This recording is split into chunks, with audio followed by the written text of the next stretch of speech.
And so we send people to fight for our cause, but we are not willing to reimburse them. And something is wrong with this picture. When we talk about voting, the biggest voting decision, which is a blow in ways that people don't appreciate it, is the recent court decision from the Supreme Court striking down parts of the campaign reform legislation. And there are some people who like it, and I'm not one of them. Because what that legislation said was that unions and corporations now can spend money for votes. Well, let me tell you what it really means. Because John Paul Stevens was the only justice who spoke to the issue. In a world where corporations are multinational, and many of our large corporations are from overseas, you are now allowing them to come in and dictate what happens in this country. And I think that's frightening. And that we really need to talk about campaign reform.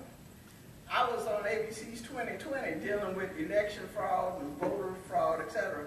And I said then, and I say now, if you want to really reform at all, let's start with campaign reform. And simply say, if you're not registered to vote, you can't give money to a campaign. Simple as that.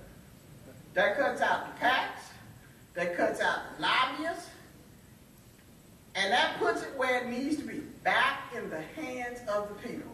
And if you're not really wanting to talk about that, then it's all BS as far as I'm concerned. When you talk about unions and businesses and all of this stuff, to allow unions the right to vote, it's frightening. Because right now, in this country, there are more people represented by unions in state and federal government than the private enterprise. And that's frightening. Because the Hatch Act really does a hatchet job on people who work for the federal government. They don't have the same rights to protest, etc., that you do. And that's something that really needs to be revisited. Let's talk another piece of voting fraud. In college towns like Greensboro and Chapel Hill, possibly Durham, your student population can outman the people who live there. And if they decide they want a beer joint on every corner, they can vote for it. And you got to pay for it. So we have to look at what does it mean when you have transient populations in cities and towns. I'm not saying they shouldn't vote, but when I went to the University of University of Wisconsin at Madison for med school, there were 36,000 students on that campus. When school was out, the town didn't exist. And Madison was the capital of the state. They had as many students in school as they had residents who lived there. And yet, the students could outvote the residents who had to pay the taxes. So that's something that needs to be looked at. Felons. Big interest in felons. I have a son that's a felon. He paid his time. And when I ran for office, he said, well, I can't vote for you. I said, why? He said, because I'm a felon. I said, you paid your time, you did restitution, you can vote. We need to tell people they can vote. We, as people, should never have a vested interest in keeping people who legitimately can vote from voting. We, as a people, should always have an interest in telling people the truth. And if we are not willing to tell them the truth, then what is this democracy that we say we stand for? People will talk about how important this election is in terms of redistricting.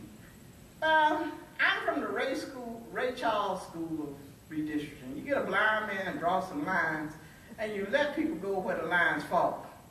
But we don't want to do that. People who are incumbent want to make sure that they get that seat, whether they're Democrat or Republican.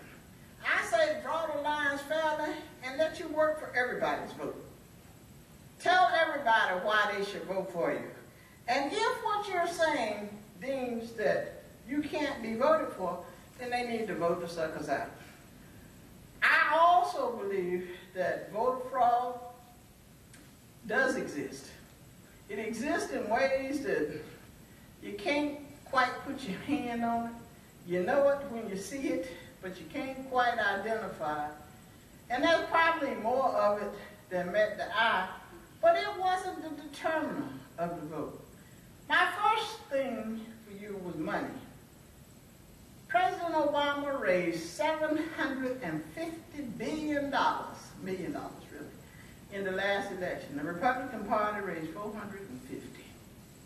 We were outspent and outraised in that election. Right now, the Democrats have more money than the Republicans have in their war chest. Right now, the Democrats have an early voting strategy. If you're going to win this election, some things must change in terms of how you look at elections. In North Carolina, the last go round, there were 2.7 million registered Democrats. There were about 1.8 million registered Republicans, and there was 1.1 million registered independents. I dare say that number may change, but the percentage will be somewhere in the same range. So that if unaffiliated and independents and Republicans are going to win, you're going to have to pull people from the other side. And I would caution Tea Parties, independents, and everybody else to come together on who the candidates are, because in splitting parties and candidates, you stand to give an advantage to the other side that wants to raise your taxes, that wants to socialize more of the things in society. And you need to look at that very carefully. Now, that doesn't mean that if you want to run, you shouldn't run. But when it's over, we have to vote for the candidate we think is going to be the best. And it's not going to be who you necessarily want. My son used to tell me when he was a little boy, and I wanted to slap him, but I couldn't because child services would have been over there to see me. And he said, well, that's what you think, but that ain't what I think. And he was exactly right. You don't have to agree with somebody 100% of the time. And when I look at candidates, I don't have to agree with them.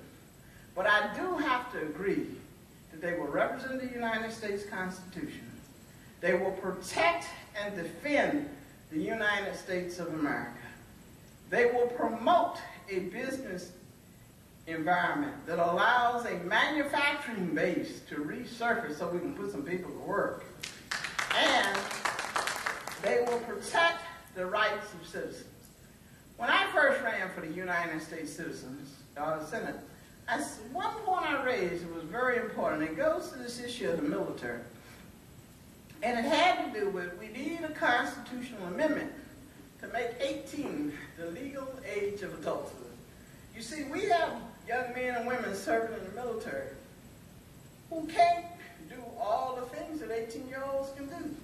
And mothers against drunk driving get mad when I say they'll be able to drink. If you're shooting at my head, I don't need a beer. I don't care what you say. And yet, these young folks can't do that. And so we